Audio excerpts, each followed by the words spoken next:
Hello and welcome to the Dealmakers Academy. I am Jonathan Jay, and every week I'm going to be interviewing professional deal makers, successful deal makers, people who buy businesses for a living, and professional advisors. We're going to be giving you the information that you need to buy a business successfully. Today we're talking to Andy Doyle from We Heart Digital. Now, when I first met Andy 2 years ago, he told me that he'd love to buy a business, but he wasn't sure whether he would have the time. Now, fast forward 2 years, and in the last 12 months alone, Andy has bought 3 businesses. Now, what we're going to do today is find out how he did it, how he found the deals, what he's learned from working with me, and the takeaways that you can use to go out and buy a business yourself. So, welcome, Andy. Hi, Jonathan. So, first of all, let's start with a takeaway. What can our viewers today learn from your experience and from you and I working together to buy businesses? What's the big idea that people can take away immediately from this? I think the big idea and the really quick thing is anybody can do it, and it's just getting started and finding business owners who really want to sell their business and being approachable. So contacting them and asking the question is the number one thing to do to get started. So actually putting yourself out there, being proactive, doing something rather than nothing. 100%. There's nothing to be nervous about asking someone if they want to sell a business. There's no commitment, and a lot of people take it as a compliment.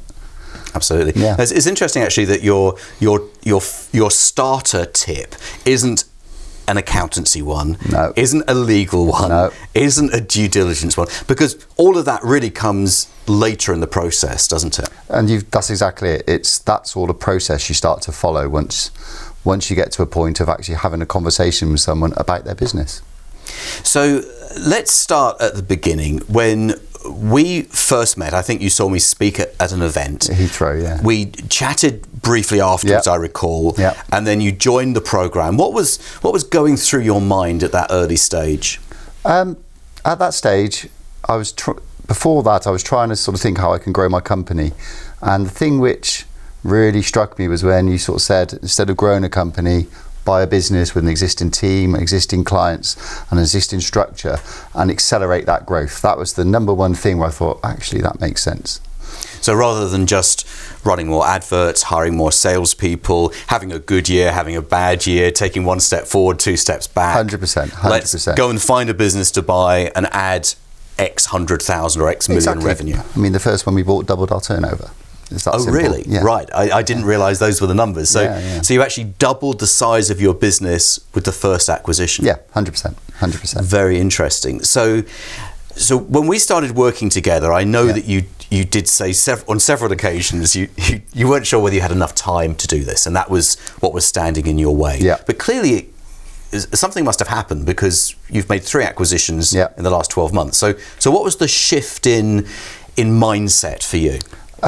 The mindset was coming every month to the meetings and the days with you and the whole group, and seeing more and more people putting their hand up, and then actually saying to myself, I'm going to commit that before we come to the next time, I'm going to send out 1,000 letters. That was my commitment. Because this is following the process that we use to generate deal flow. But I was almost getting to the point I felt embarrassed sitting there being one of the ones who doesn't put their hand up. So I made a promise to myself I was going to do it. So I got the list, went through it meticulously and sent out 1,000 letters, and that started the ball rolling. Very good. And I remember at that the very first meeting that you came to, someone put their hand up and said that they bought their first business. Yeah, she did. She came in, and everybody felt sort of shocked. They were like, really, you've just bought it? She bought an online, was it an underwear shop? Ladies underwear shop, something like that, yeah. And she was like, I've just done it. And we were like, we haven't even started the course yet. It was quite dynamic. She was quite a very dynamic student. Yeah, absolutely. So watching other people created almost a sense of peer pressure, I suppose. Yeah, peer pressure and confidence. Chatting to people in the break times and stuff, and when you said, and them saying, actually, you send out the letters, you speak to people, and people are just generally really nice, and we all like talking to nice people. So it was like, what's there to lose apart from just getting that letter right based on the template? And you actually call your business the Nice Investor, don't you? And it's the Nice Group. The Nice Investor, yeah, and Nice Group Limited. That's what we set up. Very good. So you went out to look for businesses to buy. Yep. Give us some numbers so we can get a sense of, did you go out to hundreds of thousands of businesses or 5 businesses? I mean, what were the numbers? So I had a list of about 10,000 businesses which I purchased, and then I filtered that list into ones in the size I wanted and location. I wanted them to be in the southwest, and then I basically took 1,000 of them. So I sent out 1,000. From that, very quickly whittled it down to 20 who I wanted to speak to. So I didn't want to be running all over the place speaking to people. And that was phone calls following the process. So I spoke to 20 on the phone. Straight away from that, within 1 minute of the phone call, it was, you knew in your head it's a no. And I think the big learning curve there was quickly think to yourself no, rather than, oh, it could be a yes. Well, this is interesting because when people start off on the business buying journey, they often spend a lot of time talking to people where the business is never going to happen. The deal's never going to happen. It's never going to go anywhere. But out of being polite, they spend 30 minutes on the phone with someone, and really it's not helping anyone, is it? No, it's giving people a false hope that their business is viable and sellable, and it's just taking time, which is the precious part of it. So. And I did a couple of those where I kept talking, and after a while I got sort of like, I don't think this is for me, but good luck with it, sort of thing. Just be polite and not burn any bridges. So from that we got it down to, from the 20 we quickly went to 10, and then I can't remember, was it 5 or 6 I met with, and from those meetings we got down to 3, which we were going to buy 3 now, and at the end of that we bought 2 of those 3. Very good. So, and then the third one followed. The third one came later, just through talking about, wow, you've bought businesses, and someone basically was like, oh, I was thinking of selling my business. See, this is interesting. Yeah, I see this a lot, where success breeds success. So the hardest business to buy is the first business. Yeah. And once you've got that, everything starts to fall into place because you're taken seriously, aren't you? People perceive you differently. And it's not a whim. Yeah, it's not a whim. Yeah, you're not just a guy with an idea. You're someone who's actually doing something. And you've got the terminology, and you can talk them through process and make them feel comfortable. That's the big thing. For the second one, that was what it was all about.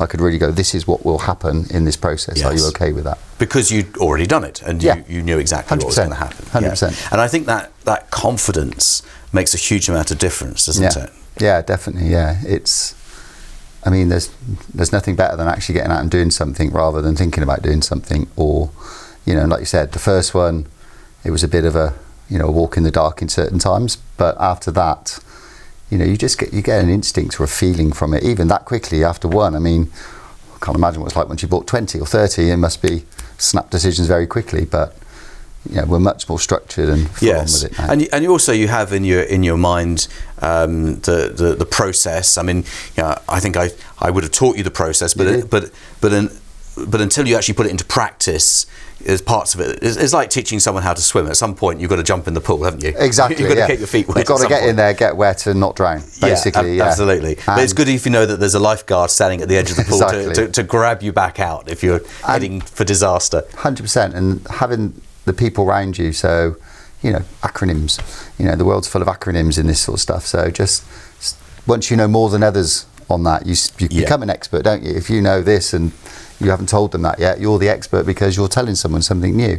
So just having a team, so when you can off radar say, what does this actually mean? What does that mean to me? And then going back and speaking confidently about it. Yes. And then the second time, you already know it. Absolutely. So when they ask you, you just go, you can give the answer straight away, and that really just keeps it going and moving. What I always say to people is that if you know more about buying a business than the other side know about selling a business, you'll be okay. 100%, yeah. However, if they know more about selling a business than you know about buying a business, then you'll be at their mercy, and that's when you end up with a poor deal. Yeah, I think so. Yeah, definitely. And I think, the sellers, the pattern is generally they think it's better than it is, and they try and be like, I've got lots of people actually who rang me randomly to buy my business, and that sort of conversation starts, and that's a conversation, and you've just got to sort of like, yes, I understand that, of course I understand that. Whether it's true or not is actually irrelevant from their side. You just have to be agreeable and push forwards, don't So you? it's about building rapport, 100%. a relationship, because, as I always say, if they do not like you, they will not sell you their business. Exactly. In the same way, if you don't like them, you won't buy it, right? So I always explain to people that there are 4 sections to buying a business, 4 elements. The first is knowledge. You've got to know what you're doing quite clearly, and the more you know what you're doing, the better deal you get. Secondly is the confidence. You've got to have the confidence to be able to sit down with the seller of a business, look them straight in the eye, talk about money and all of those things that a lot of people don't like talking about. The third is the deal team. You can't do it all by yourself. You need to have the team to support you, but that also gives you the time, because your lawyer can do the legal work, your accountant can do the financial work, and so forth. And finally, deal flow. So the deal flow, the deals that you're talking to, because you never want to be speaking to just one 100%, person. So if we take each of those 4 elements in turn, what have you learnt working with me about each of those 4 that someone watching this who's maybe just starting out would find useful? So to take knowledge, for example, I think working with you, it was really clear that there's a process to this, and you can follow a process, and that's, that gives you the knowledge to go, we need to meet people, we need to send letters, we need to meet people. We need to quickly remove the ones we don't want to. We need to quickly talk about a structure of a deal to people, and get that done quickly to know if there's proceeding to the next bit. So I think the knowledge there, and then actually doing it with people, and some fall at the wayside beforehand, and that's fine too. I think the more times I did that, the more I could talk in someone's language and make them feel like, we do this all the time, that concept. And I think that's one of your lines. We do this all the time. And because you are doing it all the time once you've got it. So I think the knowledge from that process, and then just going out there and doing it, just pushes it forward and makes everybody feel comfortable. Confidence. It's a similar thing, really. So the confidence just comes from being able to ask questions. How much do you want for your business? What's your timeline for this? Can I speak to your team? When can I speak to your team? Do you think that's helped by having a series of, for want of a better word, scripts or checklists or bullet points 100%. That you've either got in your head or you've got on your pad and you can refer to? There was 15 questions I think you gave us originally to ask for the phone call. I took those questions, I used them as a template and put them into Andy language, I suppose. And then I followed the same questions for the face-to-face meeting in a way, because people can say one thing on a phone, you write the notes, and then when you're talking to them, you think, actually, how serious are they? So you let the conversation flow, but you always bring it back to those questions. And the thing I think after 3 or 4 meetings I did was start the meetings by framing them as in, this is what we're going to talk about and this is going to be the outcome of the meeting. Absolutely. So everybody knows how comfortable they feel at the start and end, and that whole concept, it's okay to say no to me. I'd rather you say it now than in 2 months' time, and that was the confidence. So the confidence comes from having knowledge, I suppose, as well, doesn't it? And that leads directly into the deal flow. If you can say to someone, it's fine for you to say no, and we shake hands and walk away, because in your head, that's not game over. You just move on. Yes. And that's a good tenuous link for the flow part. I think that's the key for all of it. Once, you said it time and time again to us, but when we were talking to 20 companies, and I'd probably say over half of them were keener than I was on them at the time. But knowing there's all these ones and there was a couple of really good ones, that flow really just gave you the confidence to think, actually, this isn't right for me. And, it's a learning curve. And I think there was one point where I'd whittled it down and I was getting a bit worried about that. And then I probably felt I was being more, but that sort of concept. So it's, as it starts to drop and you start to filter people off, bringing people back in. Yeah, you need to be always replenishing the deal flow, don't you? I mean, it's like marketing a business. Quite often people stop marketing when they're busy, but actually you should be marketing all the time, because when you get quiet, that's the last time you want to be marketing. So because it might be a 6-week lead time, right? Exactly, yeah. So you want to be generating deal flow all the time. Yeah. So we've got deal sourcing activity happening on a weekly basis, because we need to be constantly replenishing our funnel of deals. deals? 100%. And for me, I had a outcome I wanted. It was 3 businesses in 2019. So I had to keep that flow going until I knew I was going to get to those 3 businesses. Obviously, I've stopped that now, and then I'm going to restart again and make that decision on what do we need to do in 2020. Is it 3? Is it 5? Is it 8? It's probably going to be more. I like that ambition. Yeah, exactly. And deal team?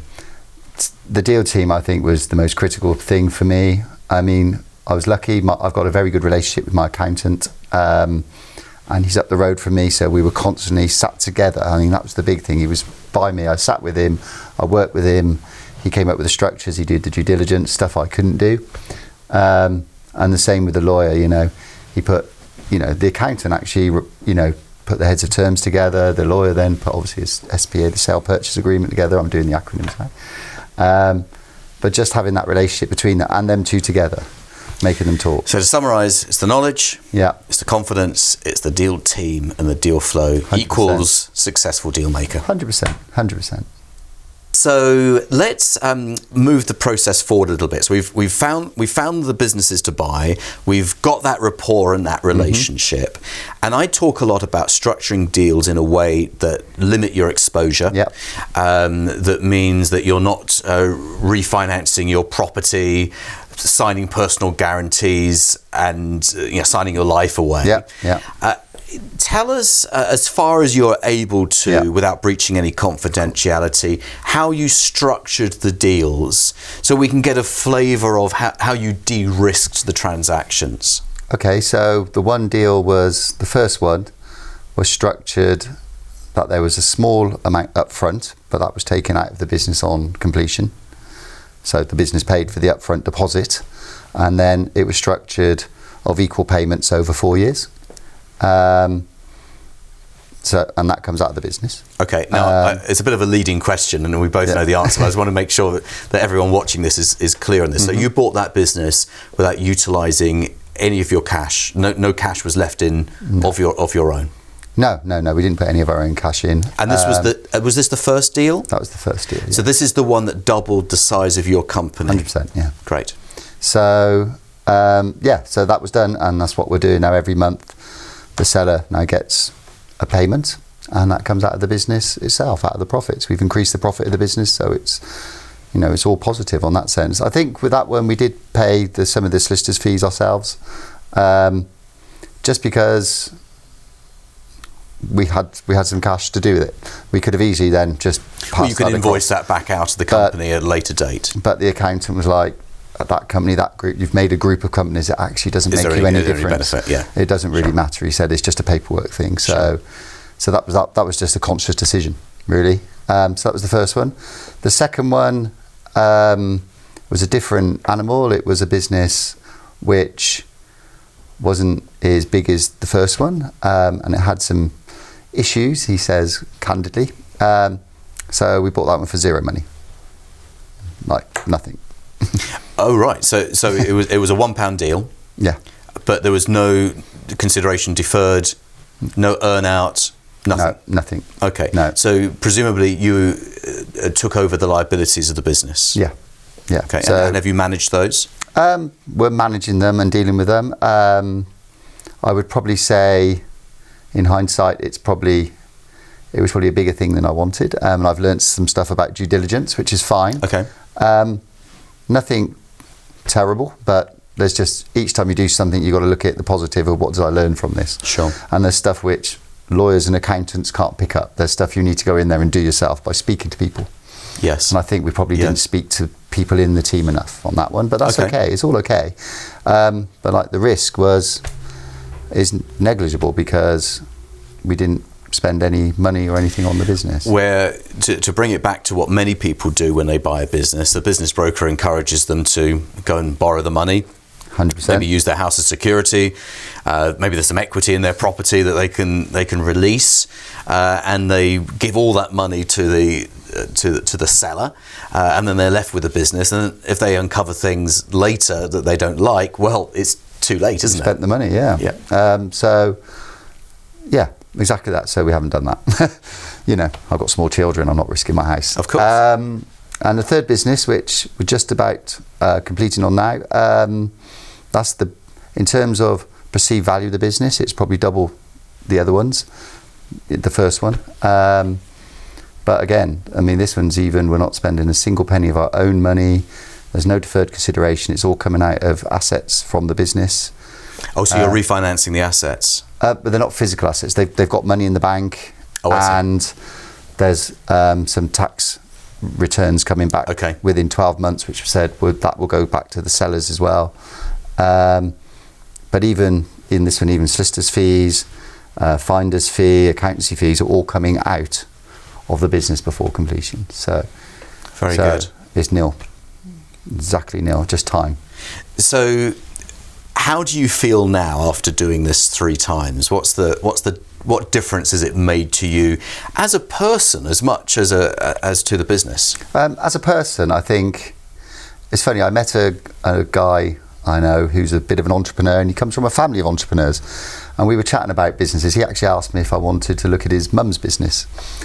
And I was chatting about this and that. And his words to me, "Wow, I've never heard you speak like this before."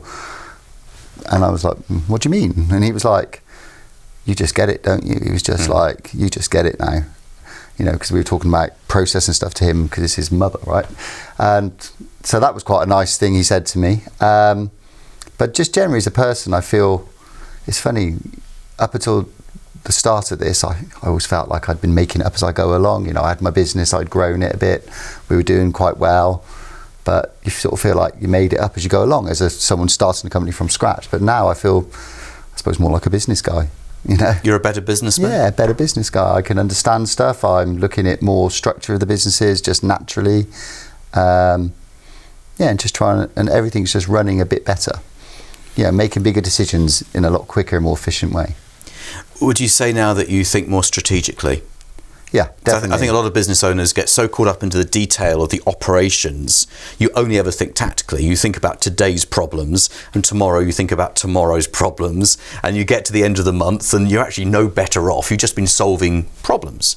Where I guess what we're doing, firefighting. So I guess when we buy businesses, we're solving problems, but we're also solving bigger problems. Yeah. And if we can double the size of our business with one transaction, it sounds like this third transaction's doubling again, then we can make huge leaps forward, which we could never do if we were just in the business on a day-to-day basis, fixing the problem with the photocopier and the CRMs. Moaning that the dishwasher hasn't been emptied, things like that. Yeah. So I think with my existing business I've sort of taken a different role. You know, the team are now, we've actually restructured the team in this process as well. So there's people doing the day-to-day management, the day-to-day operations now, and it's running more on its own, and I'm sort of dipping in and out and doing more of a client focus role.